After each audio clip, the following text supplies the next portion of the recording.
ప్రస్తుతం అధికార విపక్షాల మధ్య వన్ నేషన్ వన్ ఎలక్షన్ బిల్లుపై తీవ్ర వాదోపవాదాలు నడుస్తున్నాయి.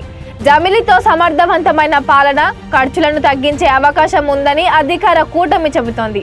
దానితో పాటే రాజకీయ వ్యవస్థలో సుస్థిరత్వాన్ని తీసుకువచ్చే అవకాశం ఉంటుందని డంకా బజాయిస్తోంది. కానీ దీనివల్ల అనేక సవాళ్లు ఎదురవుతాయని, ఇది సమాఖ్య స్ఫూర్తికి విరుద్ధమని విపక్షాలు మండిపడుతున్నాయి.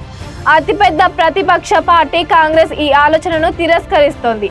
లోక్సభలో కాంగ్రెస్ నాయకుడు అధీర్ రంజన్ చౌదరి జమిలి ఎన్నికల కోసం వేసిన కోవింద్ నేతృత్వంలోని కమిటీ సభ్యత్వానికి రాజీనామా చేశారు.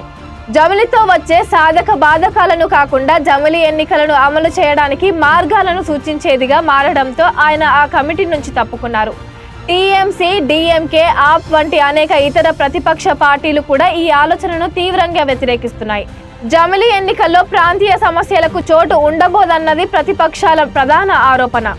ఒకే దేశం ఒకే ఎన్నికల్లో జాతీయ సమస్యలకే ప్రాధాన్యత ఉంటుందన్నది ప్రాంతీయ పార్టీలు గొగ్గోలు పెడుతున్నాయి.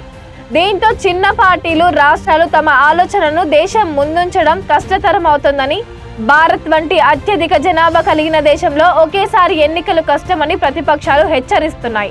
గడువులోపే ప్రభుత్వాలు పడిపోతే జమిలి లక్ష్యమే దెబ్బతింటుందని ప్రతిపక్షాల ఆరోపణ. అవిశ్వాసం ఎదుర్కొనే ప్రభుత్వాల విషయంలోనూ ఇది జరగొచ్చని, జమిలితో కేవలం జాతీయ పార్టీలకు మేలు జరుగుతుందని ప్రాంతీయ పార్టీలు విమర్శిస్తున్నాయి.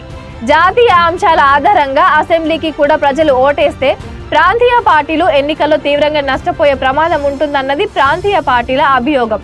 జమిలి నిర్వహణకు భారీ సిబ్బంది, ఈవీఎంలు, వీవీప్యాట్లు అవసరం. ప్రపంచంలోనే అత్యధిక జనాభా గల భారత్ వంటి దేశంలో ఒకేసారి ఎన్నికలు కష్టం. తరచుగా జరిగే ఎన్నికలు ఓటర్లు ప్రభుత్వాలను మరింత క్రమం తప్పకుండా జవాబుదారీగా ఉంచేలా చేస్తాయని వారు చెబుతున్నారు. ఇది సమాఖ్య స్ఫూర్తికి విరుద్ధం అని, దేశాన్ని ఏకీకృతం పాలన ప్రమాదాల్లోకి నెట్టివేస్తుందని, ఈ ప్రక్రియలో దాని వైవిధ్యం ప్రజాస్వామ్యాన్ని పాతర వేస్తుందని తమిళనాడు ముఖ్యమంత్రి స్టాలిన్ అన్నారు. ఇప్పటికే ఈవీఎంల పారదర్శకంపై దేశవ్యాప్తంగా అనేక అనుమానాలున్నాయి. ప్రజలకు ఈవీఎంలపై నమ్మకం లేకపోతే ప్రజాస్వామ్య వ్యవస్థ పతనమైనట్లేనని రాజకీయ విశ్లేషకులు అంటున్నారు.